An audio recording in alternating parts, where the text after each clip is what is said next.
Assalamualaikum. Kali ini kita bertemu di mata kuliah transaksi perusahaan dagang.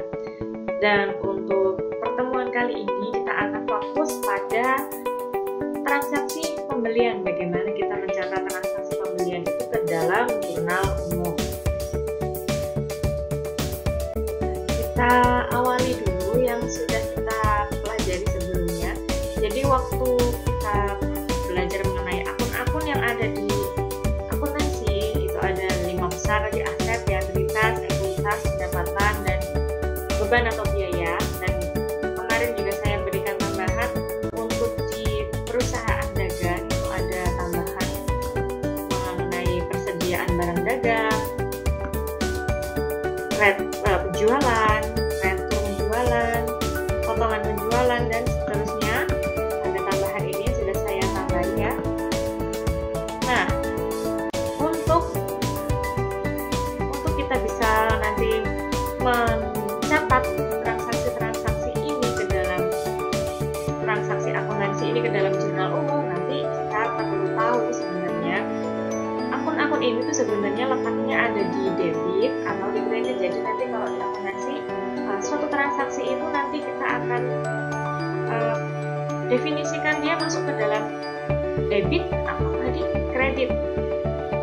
Jadi untuk mungkin ada yang sudah umum mendengar ya debit sama kredit, tapi kalau bagi yang belum pernah belajar mengenai akuntansi, untuk debit biasanya suka dikonotasikan dengan ada sesuatu yang bertambah itu dimasukkan ke debit, ada sesuatu yang berkurang itu dimasukkan ke kredit. Nah, sebenarnya ini tidak sepenuhnya benar. Jadi untuk di akuntansi ada akun-akun tertentu yang ketika bertambah itu bukan debit tapi malah di kredit. Nah, ini misalnya ya. Jadi untuk aset itu akan bertambah ketika dia ada kondisi bertambah. Nah, jika ada aset itu kok bertambah, ada suatu transaksi yang memberikan tambahan pada aset, misalnya kita memperoleh uang, artinya kan aset kita bertambah. Aset jika bertambah maka ada di debit. Aset itu jika bertambah ada di debit. Maka nanti ketika aset itu berkurang maka dia diletakkan di kredit. Kalau berkurang di kredit, jika bertambah di debit. Nah, segala aset, semua aset itu masuk kalau misalnya ditambah itu nanti diletakkan di sisi debit. Termasuk yang di jurnal di transaksi dagang. Di dagang itu kan ada tambahan persediaan barang dagang. Persediaan barang dagang ini kan masuk di aset. Maka ketika ada persediaan barang dagang itu bertambah, kita misalnya membeli barang dagang, itu kan berarti barang dagang kita bertambah. Artinya nanti kita tuliskan persediaan barang dagang itu di debit. Ketika misalnya ada kita menjual barang, nanti kan berarti persediaan barang kita berkurang. Artinya nanti persediaan barang dagang itu diletakkan di sisi kredit. Seperti itu untuk aset, jika bertambah di debit, jika berkurang di kredit. Sedangkan untuk liabilitas, utang, jadi kalau utang itu kalau bertambah, justru ketika mereka itu bertambah, kita letakkannya di sisi kredit. Jadi segala utang, baik utang lancar maupun utang jangka panjang, semua liabilitas, semua yang termasuk dalam liabilitas itu jika bertambah, maka bertambahnya nanti posisinya ada di kredit. Misalnya kita membeli dengan utang, berarti kan utang kita bertambah ke si A. Misalnya tadi kita belinya ke A ya, kita utang sama A, berarti nanti utang kita bertambah dengan A. Itu kita catat nanti di kredit. Sedangkan untuk ekuitas sama dengan liabilitas, dia akan bertambah itu kalau misalnya bertambah maka tuliskan kredit. Ketika ekuitas itu bertambah, modal itu bertambah, maka akan kita catat nantinya di sisi kredit. Nah, kemarin sudah kita pelajari juga mengenai akun kontra. Ekuitas itu ada akun kontranya.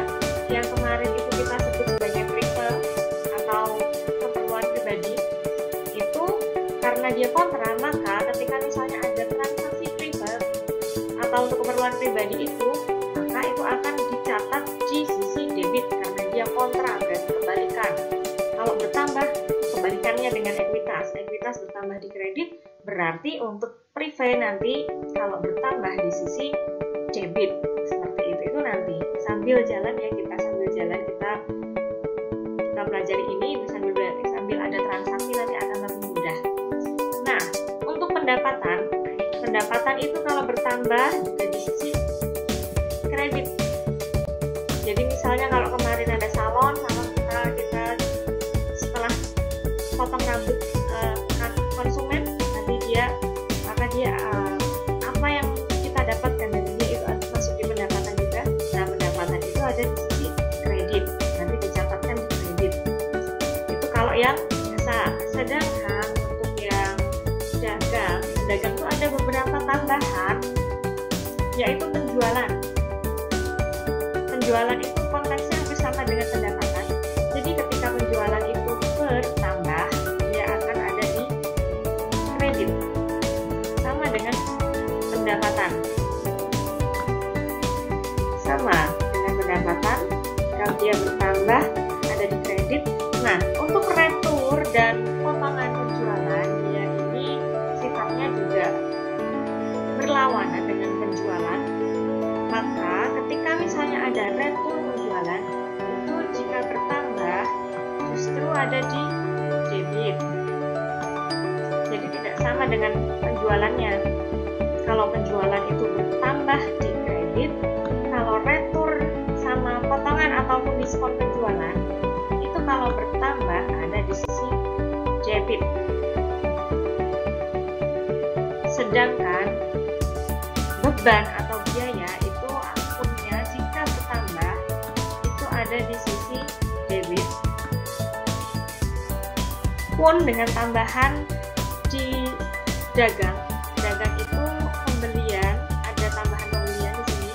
Jika dia bertambah sama dengan beban atau biaya, dia bertambah di sisi debit. Dan sifat retur sama potongan atau diskon itu sama dengan yang penjualan, itu adalah lawan dari inputnya. Jadi kalau retur sama potongan penjualan berarti nanti lawannya penjualan. Sedangkan pembelian, kalau ada retur dan potongan atau diskon pembelian, itu juga kebalikannya pembelian. Jadi pembelian ketika bertambah itu ada di debit, dan untuk retur itu jika bertambah itu berarti posisinya nanti akan ada di kredit. Potongan dan diskon pun sama. Jadi ketika dia bertambah nanti ada di sisi kredit.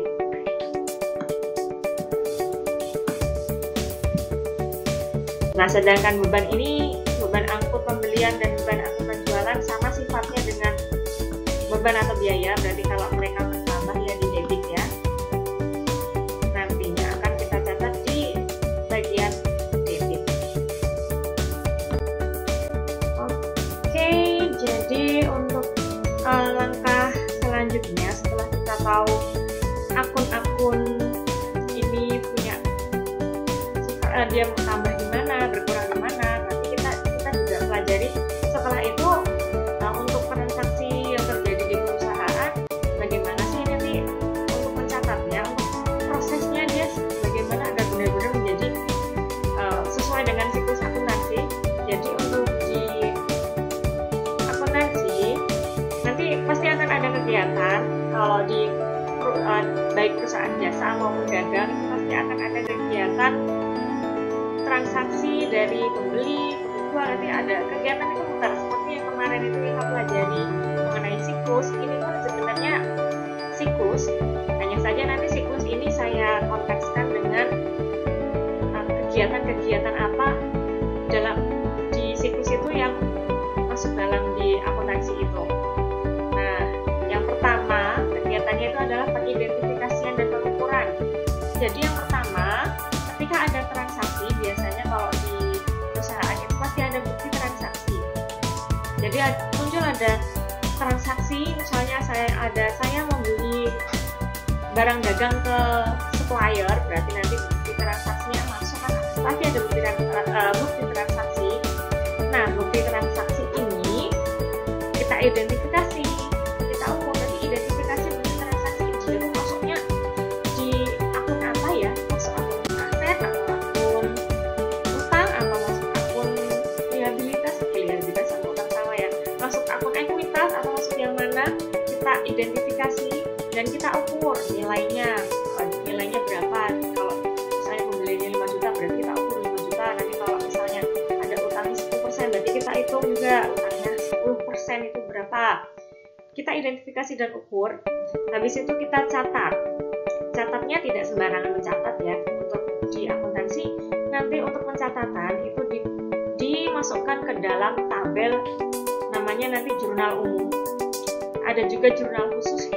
Kalau jurnal khusus ini hanya ada di perusahaan dagang saja. Jadi kalau jurnal umum ada di seluruh perusahaan, itu ada jurnal umum, baik perusahaan jasa, dagang maupun manufaktur, nanti ada jurnal umum. Kalau jurnal khusus hanya ada di dagang. Jadi jurnal khusus itu untuk membantu perusahaan sebenarnya. Karena ada akun-akun yang sering muncul, maka biasanya membuat jurnal khusus agar mudah dalam mencatat dan mengingatnya. Itu nanti kita pelajari di belakang. Nanti ada jurnal umum, jurnal khusus di bagian pencatatan. Intinya itu setelah kita sudah kita identifikasi dan sudah kita ukur bukti transaksi yang ada, kemudian kita catat di dalam jurnal. Setelah selesai mencatat, nanti di akhir periode biasanya kita golongkan. Nanti dari semua transaksi yang ada di satu periode itu kita golongkan. Oh, mana yang masuk di golongan aset kas berapa, aset persediaan berapa, aset perlengkapan berapa. Itu kita golongkan ke dalam buku besar namanya. Nanti buku besar itu berarti per akunnya punya rumah sendiri-sendiri. Ada buku besar, nanti per akunnya punya rumah sendiri-sendiri. Dari satu periode transaksi, misalnya satu periode itu 1 bulan, muncul kas berapa kali, kita catat di buku besar. Sudah selesai semuanya satu persatu, kita analisis satu persatu, kita pilah satu persatu kas. Nanti kita cari sendiri-sendiri. Ada kas misalnya, mungkin ada muncul utang dagang, mungkin juga bisa muncul beban iklan misalnya. Itu dirumahkan sendiri-sendiri, punya tabel sendiri-sendiri untuk mengelompokkan akun-akun itu. Selesai buku besar, kemudian kita di buku besar itu nanti akan di total jumlahnya, dan hasil total jumlah itu nanti kita gabungkan kembali akun-akun itu ke dalam satu tabel lagi, namanya neraca saldo. Kita menggabungkan transaksi total 1 bulan, misalnya periode 1 bulan, total 1 bulan, kas berapa totalnya kita gabungkan di situ. Kemudian kita cantumkan juga nanti akun-akun yang lain. Intinya nanti di neraca saldo nanti kumpulan dari akun-akun di buku besar dan nilai totalnya itu. Untuk tabel seperti apa kita pelajari ke belakang nanti. Ini pengetahuan awal saja.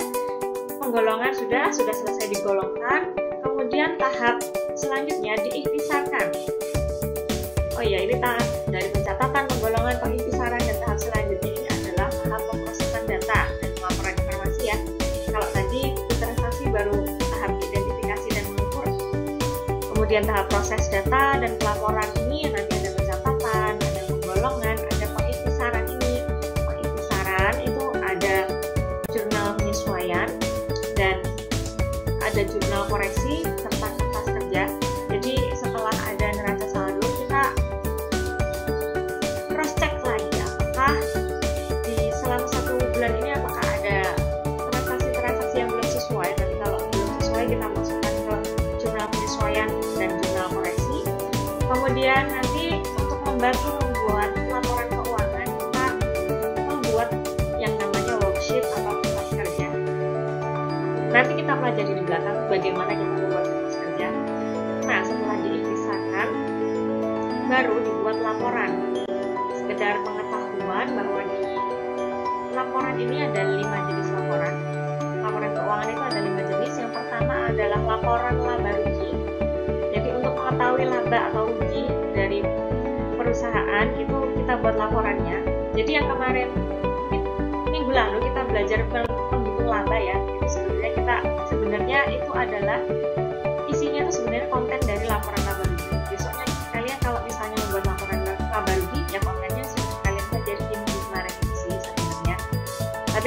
belum dalam bentuk laporan ya, jadi baru sekedar laba. Kalau ini besok akan ada bentuk laporannya, laporan laba rugi. Kemudian ada juga laporan perubahan ekuitas. Kemudian ada juga neraca, ada laporan arus kas dan catatan atas laporan keuangan. Nah, di sini setelah selesai membuat laporan, nanti kita analisis dan interpretasi. Di sini ini adalah tahap mengkomunikasikan informasi ini ke pihak-pihak yang berkepentingan dengan proses perusahaan ya. Jadi pihak-pihak yang berkepentingan terhadap kinerja keuangan perusahaan itu biasanya mereka membutuhkan analisis dan interpretasi dari laporan. Itu adalah tahap di mana kita mengkomunikasikan informasi akuntansi kita ke pihak-pihak yang membutuhkan. Nah, setelah ini sebenarnya itu kan kepada pihak eksternal. Sedangkan di dalam internalnya sendiri, tadi setelah laporan itu kan tidak berhenti begitu saja ya. Jadi kalau yang namanya akuntansi berjalan terus-menerus. Kalau perusahaan masih bertahan, masih hidup, berarti berjalan lagi. Artinya nanti ini masuk siklus lagi. Setelah bikin laporan, nanti kan masuk periode baru, maka kita kembali lagi nanti akan mencatat bukti transaksi. Hanya saja sebelum bikin bukti transaksi, kita juga perlu membuat jurnal penutup namanya. Jadi ini untuk menutup akun-akun nominal nantinya. Kemarin sudah sedikit kita singgung mengenai akun nominal, gimana besoknya akan hilangkan ya. Nah, dia akan hilang di bagian ini, di jurnal penutup. Jurnal penutup nanti untuk menutup akun-akun nominal. Jadi besok nilainya mereka akan loss ketika masuk ke periode baru. Kita akan pelajari lagi di belakang nantinya, bertahap nanti. Kemudian setelah jurnal penutup ada neraca saldo setelah penutupan. Jadi prinsipnya seperti neraca saldo yang di bagian penggolongan tadi, hanya kalau yang ini setelah dilakukan penutupan, artinya tidak ada akun-akun nominal lagi. Jadi neraca saldo setelah penutupan. Nah, setelah neraca saldo setelah penutupan, maka ada jurnal pembalik jika diperlukan. Jurnal pembalik untuk mencatat akun-akun yang biasanya membutuhkan akun real baru. Nah, itu juga nanti akan kita pelajari di belakang. Habis itu baru kembali lagi prosesnya. Kita ada bukti transaksi lagi, kita catat lagi dan seterusnya. Ini muter terus. Ini adalah proses kegiatan akuntansi. Nah, lalu kita lanjutkan.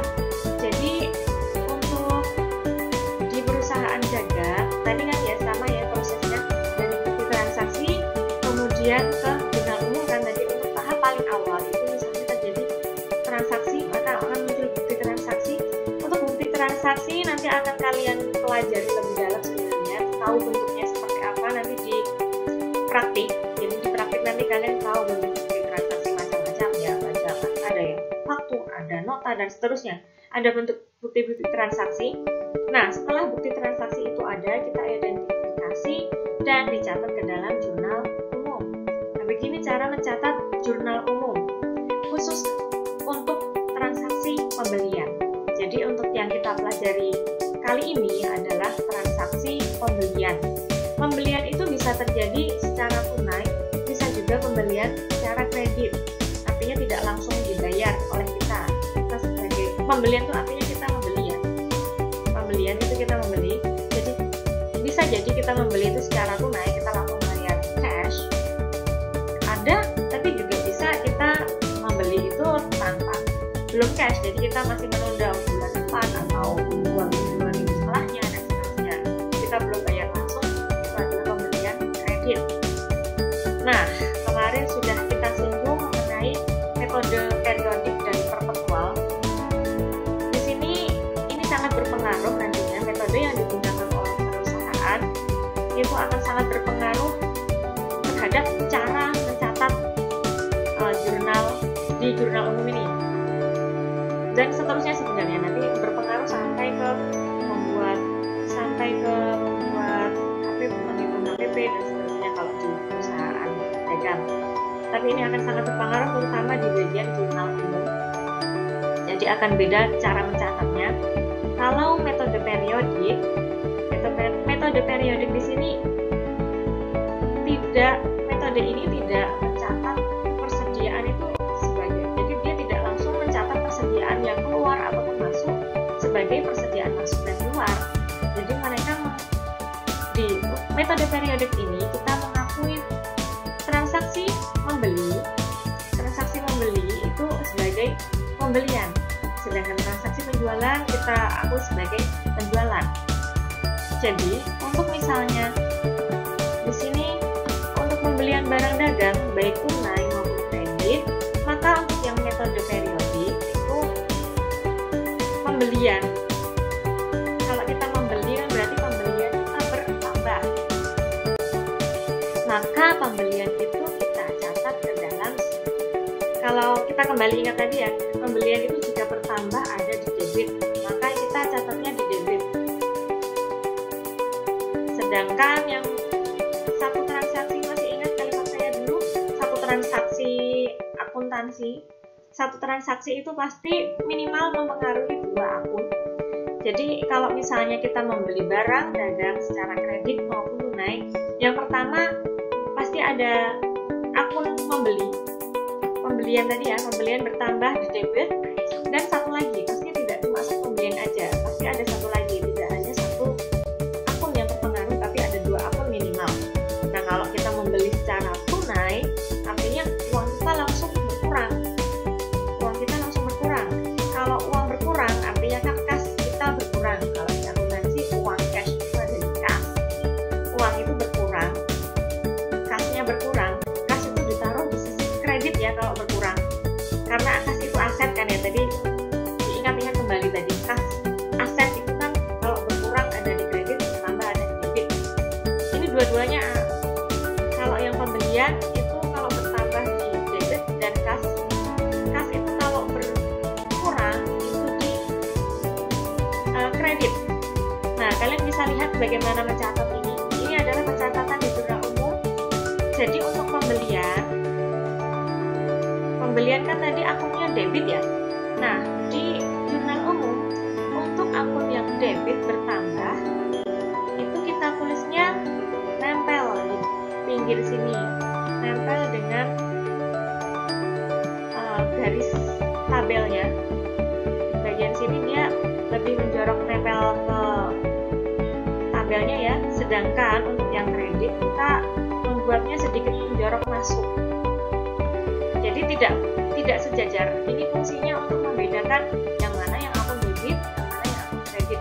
Maka untuk yang debit ini sudah kesepakatan bersama. Jadi ini sudah pencatatan akuntansi sesuai dengan standar. Jadi untuk yang debit nanti akan nempel di dekat tabelnya, sedangkan untuk yang kredit nanti menjorok agak masuk. Ini nanti jarak 2 atau 3 huruf ya, ini agak menjorok. Nanti angkanya pun seperti ini. Pembelian di debit ini ada di sini, sedangkan yang kas di kredit itu agak menjorok juga akhirnya. Sama-sama karena kasnya tadi juga menjorok, maka untuk nilainya juga menjorok. Penulisannya nanti akan seperti ini. Tadi kas kalau misalnya pembeliannya tunai ya. Ketika pembeliannya kredit, pembeliannya tidak langsung bayar, artinya utang kita bertambah. Utang itu kalau bertambah, tadi diingat-ingat lagi, utang itu bertambah di kredit. Maka yang memang utang ini ditulis di sisi kredit, ditulis menjorok seperti ini. Tergantung nanti soalnya seperti apa. Soalnya kalau misalnya kita membeli secara tunai berarti nanti kas yang berkurang. Kalau kita membeli secara kredit maka utang dagang yang bertambah. Itu kalau periodik. Sedangkan untuk yang perpetual itu kita mencatat pembelian dan penjualan itu langsung ke bagian persediaan. Jadi di sini tidak ada, nantinya kita tidak perlu menghitung HPP-nya karena kita di sini bisa langsung mengetahui nilai HPP nantinya. Karena persediaan langsung kita hitung. Beda dengan yang metode periodik. Metode periodik ini nanti kita di akhir kita perlu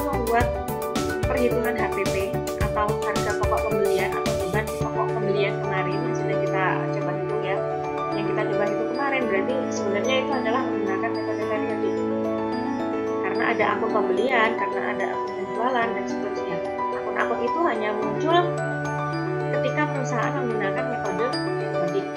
Sedangkan jika metode perpetual, kita langsung mencatatnya sebagai persediaan yang bertambah atau berkurang ketika ada transaksi membeli atau menjual.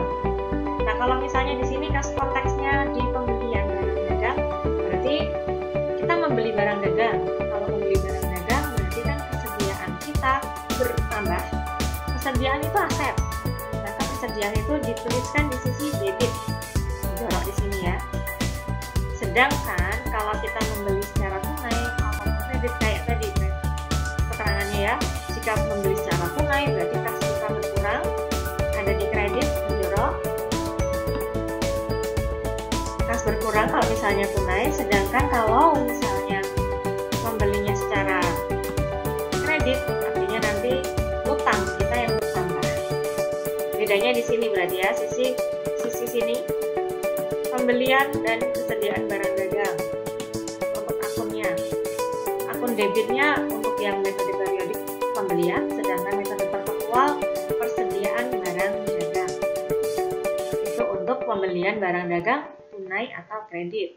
Nah, kemarin sudah kita, atau tadi juga ada akun lain untuk pembelian. Selain pembelian kan ada akun kontranya lawannya, yaitu retur pembelian.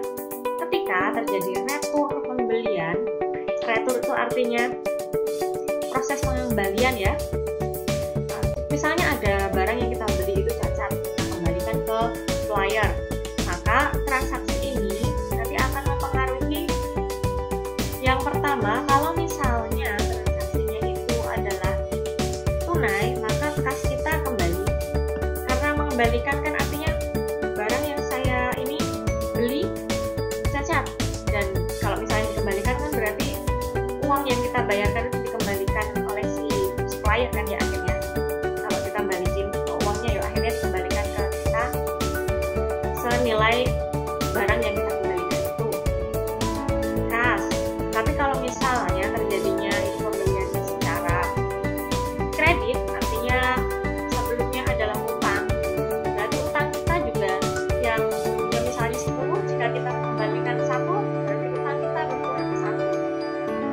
Utang kita kan berarti berkurang 1 ya, dari 10 utang 1, jadi berarti utang kita totalnya cuma 9, bukan 10 lagi, karena sudah kita kembalikan 1. Itu utang kita berkurang. Utang yang berkurang itu ada di kredit, maka nanti bisa jadi kas atau utang di retur pembelian, tergantung soalnya. Kemudian kreditnya adalah retur pembelian untuk yang metode periodik. Sedangkan untuk yang metode perpetual, kreditnya itu adalah persediaan barang dagang. Jadi langsung dicatat ketika kita mengembalikan, berarti kan persediaannya berkurang, barang kita berkurang dibalikin. Ya kita langsung mencatat persediaan yang berkurang. Persediaan berkurang ada di sisi kredit, seperti itu. Karena persediaan itu kan aset tadi ya, saya ulang kembali, persediaan itu aset, kalau ditambah di debit berkurang di kredit. Jadi untuk retur nanti persediaan ada di kredit, nah metodenya perpetual.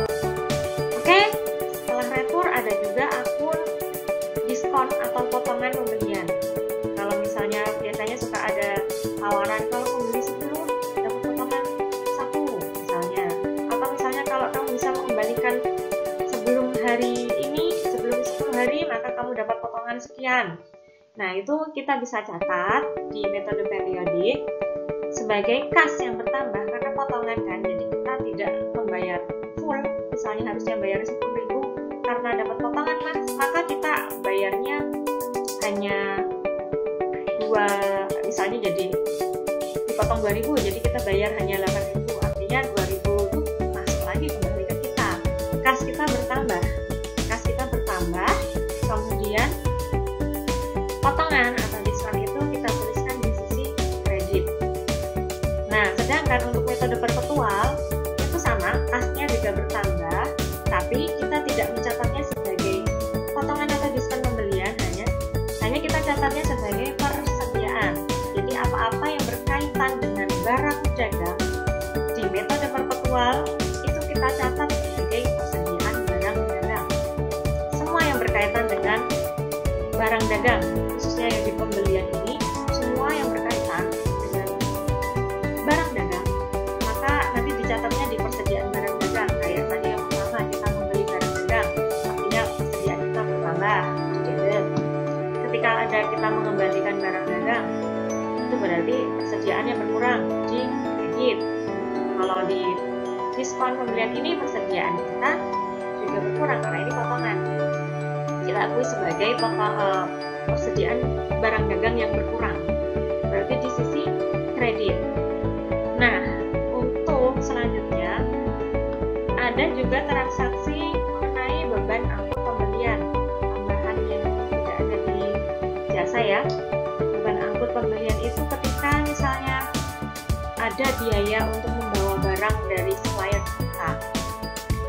Kalau di metode periodik, ketika kita ada biaya untuk membayar barang dari supplier ke kita, ada sampai ke kita, itu kita akui sebagai beban angkut pembelian yang bertambah. Beban bertambah di debit. Sedangkan karena kita membayar, berarti kan uang kita berkurang, artinya kas kita berkurang. Di kredit, kalau kas berkurang, kredit diborok, jangan lupa. Sedangkan untuk beban angkut pembelian di bagian metode perpetual itu tadi ya, semua yang berkaitan dengan barang dagang termasuk beban angkut pembelian. Jadi kalau misalnya ada kita harus membayar biaya angkut pembelian, maka persediaan kita anggap bertambah dan kas kita berkurang di kredit. Seperti itu. Baik, agar lebih mudah mempunyai gambaran bagaimana kita membuat jurnal transaksi pembelian di perusahaan dagang, kita pakai contoh transaksi. Jadi di sini ada transaksi dari Tosreba Hamida di bulan Mei 2020. Misalnya di sini 3 Mei dia membeli barang dagang secara kredit dari Vina 4 juta dengan nomor faktur 1001 dengan syarat 2/10 N/30.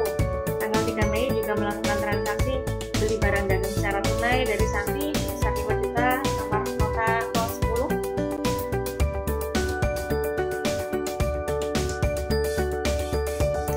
Kemudian ada tanggal 3 Mei di pembelian faktur nomor 01 menggunakan teknologi shipping point dengan nilai 120.000. Kemudian mengembalikan barang dari faktur 01 karena cacat. Dan tanggal 9 Mei melunasi faktur nomor 01. Ini ada 5 contoh transaksi di Tosreba Hamida di bulan Mei. Kita coba mengerjakan transaksi ini ke dalam jurnal umum. Pertama kita identifikasi dulu transaksi ini. Transaksi ini membeli barang dagang secara kredit dari Vina seharga 4 juta dengan nomor faktur 001 ada syarat 2/10 N/30. Di sini secara jelas ada kredit di sini, berarti transaksi ini adalah pembelian secara kredit. Kita tidak langsung bayar. 4 juta itu tidak langsung kita bayar karena ada juga di sini secara kredit. Selain itu, penjelasan bahwa di sini adalah pembelian kredit itu juga bisa dilihat di sini ya. Ada faktur. Faktur itu adalah bukti transaksi yang umumnya digunakan untuk mencatat pembelian atau penjualan secara kredit. Jadi faktur itu biasanya emang khusus untuk mencatat yang kredit-kredit pembelian maupun penjualan. Maka kalau misalnya di sini tidak ada keterangan secara kredit pun, tapi kalau di sini dicantumkan kalimat nomor faktur sekian, berarti ini adalah transaksi kredit, transaksi yang tidak dibayar langsung. Dan juga ada tambahan lain untuk menandakan bahwa di sini pembelian kredit ini ada syarat juga. Ada syarat 2/10 N/30. Lalu apa itu? 2/10 ini, angka 2/10 artinya dari transaksi ini kita bisa dapat potongan 2% ketika kita bisa melunasi kurang dari atau 2 ini artinya 2%, sedangkan 10 itu artinya 10 hari. Maka kita dapat potongan 2% jika kita bisa melunasi transaksi ini kurang dari atau sama dengan 10 hari. Sedangkan di sampingnya ada N per 30. Itu artinya sebenarnya batas pelunasan dari transaksi ini adalah 30 hari. Jadi untuk kita bisa saja sebenarnya melunasi lebih dari 10 hari, kita tidak dapat potongan tadi ya. Kalau kita melunasi lebih dari 10 hari kita tidak dapat potongan, tapi diperbolehkan. Tapi boleh-boleh saja kita melunasi selama tidak lebih dari 30 hari. Karena maksimal pelunasan itu 30 hari. Kemudian kita coba dari transaksi ini sudah kita lihat, berarti ini transaksi pembelian kredit, maka kita bisa buat jurnalnya. Pertama kita jurnalkan dulu dengan metode perpetual. Metode ini sebenarnya metode yang paling sering digunakan oleh perusahaan-perusahaan dagang. Biasanya perusahaan-perusahaan dagang yang skalanya menengah besar itu biasanya mereka menggunakan metode perpetual. Biasanya tinggal misalnya kalau kita di toko kita lihat ya, biasanya langsung produk itu langsung di barcode gitu kan kalau di kasir gitu. Nah itu sebenarnya kan menunjukkan nanti langsung persediaannya langsung berkurang seperti kode ini ya kan. Kebanyakan memang menggunakan metode perpetual, tapi ada juga sebenarnya yang menggunakan metode periodik. Perusahaan-perusahaan dagang yang umumnya masih kecil skalanya sebenarnya. Nah, di metode perpetual ini sesuai dengan yang saya sampaikan di awal, berarti kita catat dengan adanya kita membeli barang secara kredit, berarti barang kita bertambah, yaitu persediaan barang dagang di debit, kita tulis di debit. Oh ya, di sini ada tanggal. Jadi untuk jurnal umum itu kontennya ada tanggal, keterangan, ada ref, debit, dan kredit. Tanggal itu kita cantumkan tanggal transaksinya. Jadi di tanggal umumnya nanti terbelah seperti ini. Yang bagian awal depan itu tinggal kita tuliskan bulan dan tahunnya. Dan di bagian yang kecil sini kita tuliskan tanggalnya.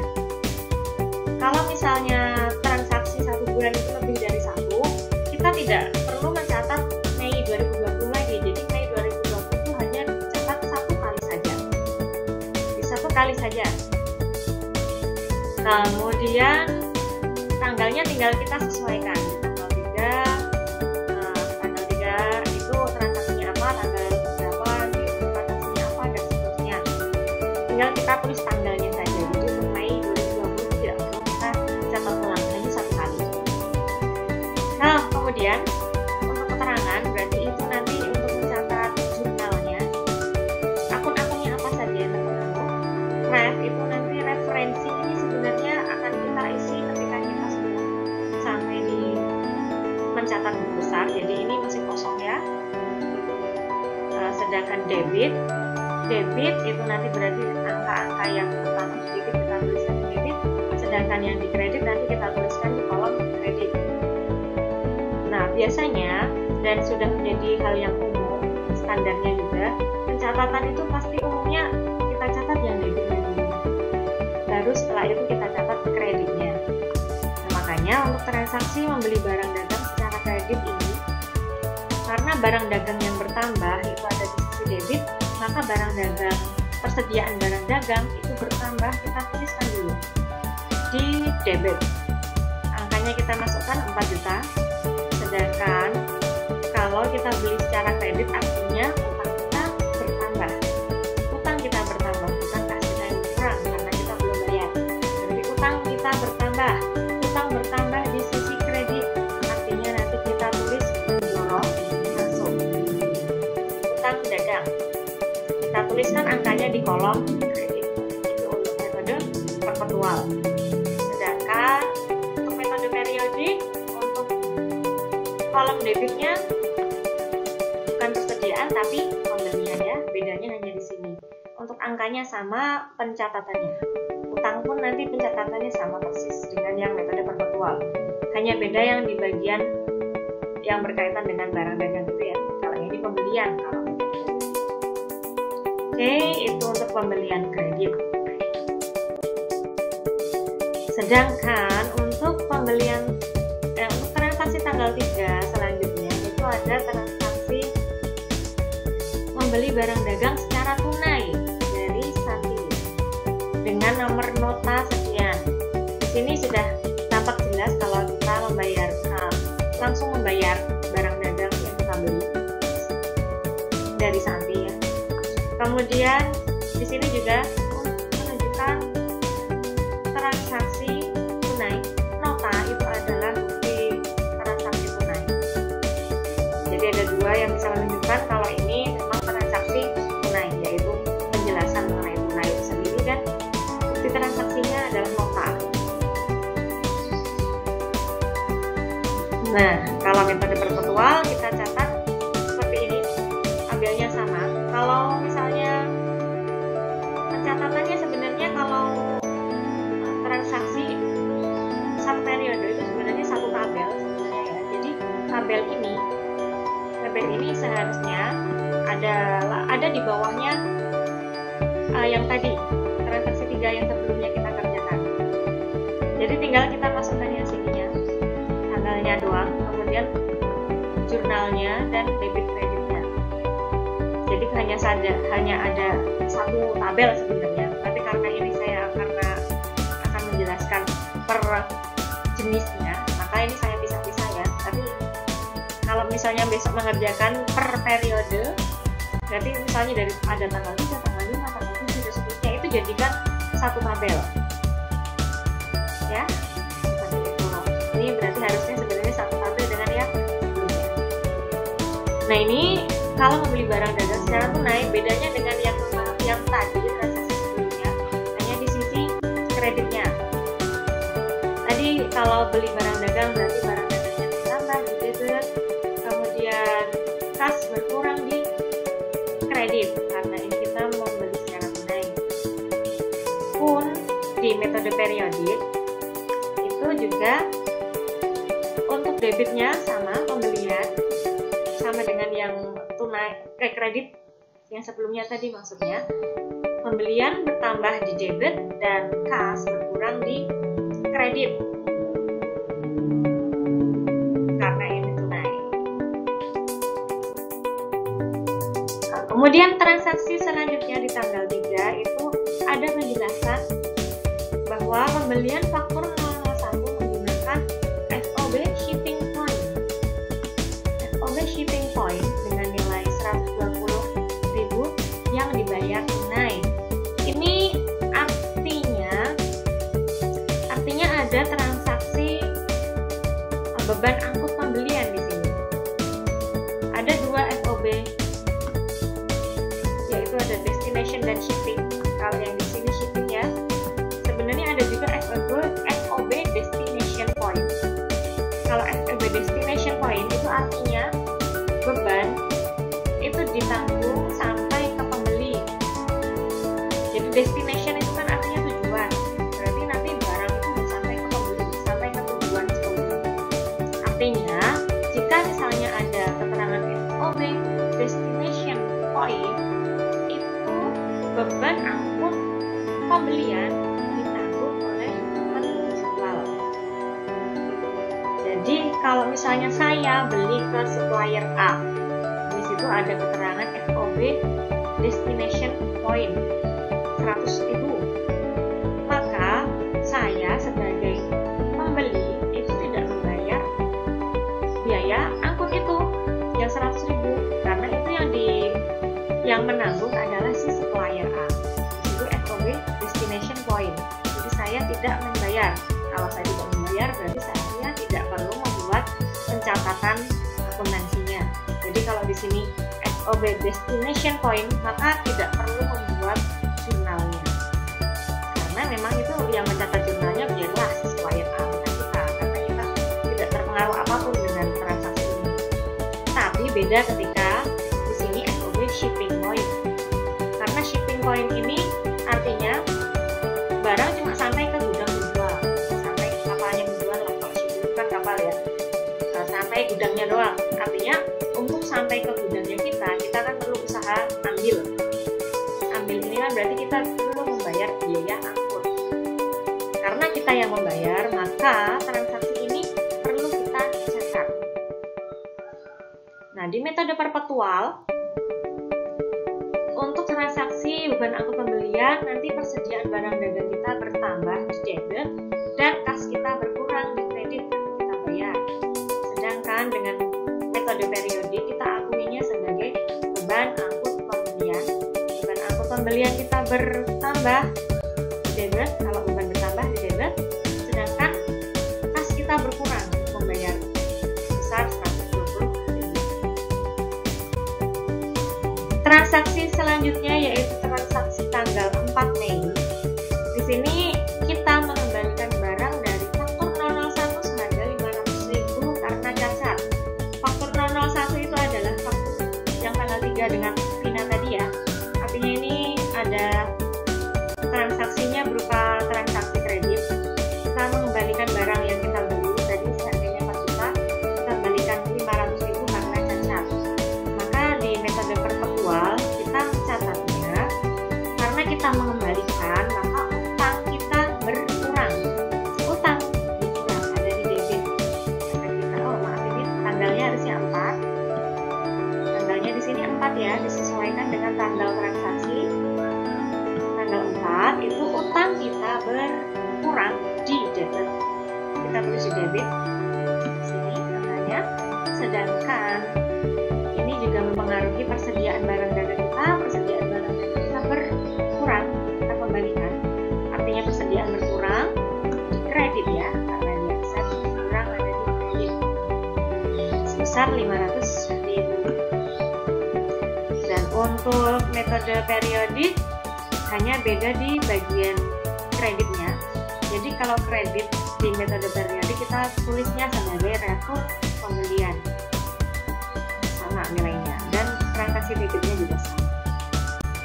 Oke, untuk transaksi selanjutnya, transaksi mengenai pelunasan pembelian kredit tadi ya. Ini juga berkaitan dengan diskon pembelian atau potongan pembelian, karena tadi ada syarat 2/10 M/30.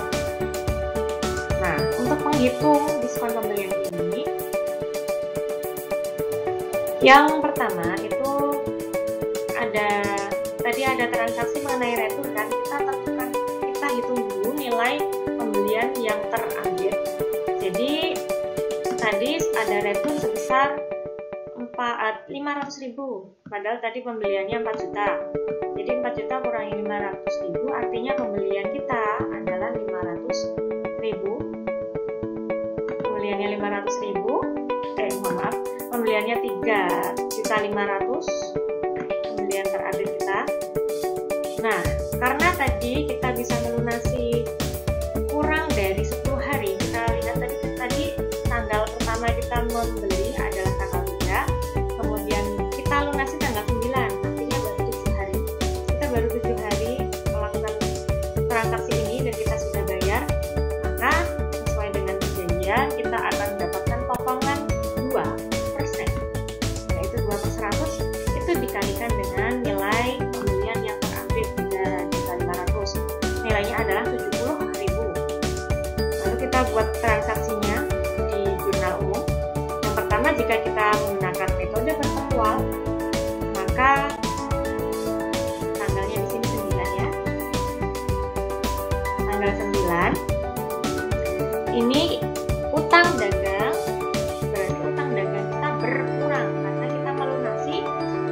Artinya kan utang yang dulunya ada kita lunasi jadi tidak ada. Utang itu kita hapuskan. Utangnya sebesar 3.500.000. Utang berkurang di debit, maka debit kita tuliskan utang dagang. Sedangkan karena kita membayar, karena kita dapat potongan 70.000, maka kita akuinya sebagai persediaan barang dagang di kredit berkurang sebesar 70.000 dan nilai kas kita, jadi kita hanya membayar senilai 3.430.000 untuk di kredit ini karena kas kita juga berkurang. Kas kita berkurang di kredit sebesar 3.430.000. Kita tidak full membayar 3.500.000. potongan 70.000. Sama dengan metode perpetual, hanya saja untuk akun persediaan barang dagang itu kita tulisnya sebagai akun diskon pembelian atau potongan pembelian dengan nilai 70.000. Nah, seperti inilah cara kita mengerjakan transaksi-transaksi yang berkaitan dengan pembelian baik tunai maupun kredit dari awal sampai akhir pelunasan. Seperti itu. Nanti kalau misalnya lewat dari 10 hari, jadi misalnya kita melunasinya tanggal 15 misalnya ya, berarti dari tanggal 3 kita lunasi tanggal 15, maka nanti akun persediaan barang dagang ini maupun pembelian ini, diskon pembelian ini tidak cantumkan, tinggal tidak cantumkan saja. Berarti nanti hanya ada utang dagang dan kas saja. Untuk transaksi yang tidak terdapat diskon, nanti untuk perpetual dan periodik nanti akunnya menjadi sama, utang dagang dan kas, utang dagang pada kas, utang dagang debit, kas di kredit, seperti itu. Baik, itu saja yang bisa saya sampaikan. Semoga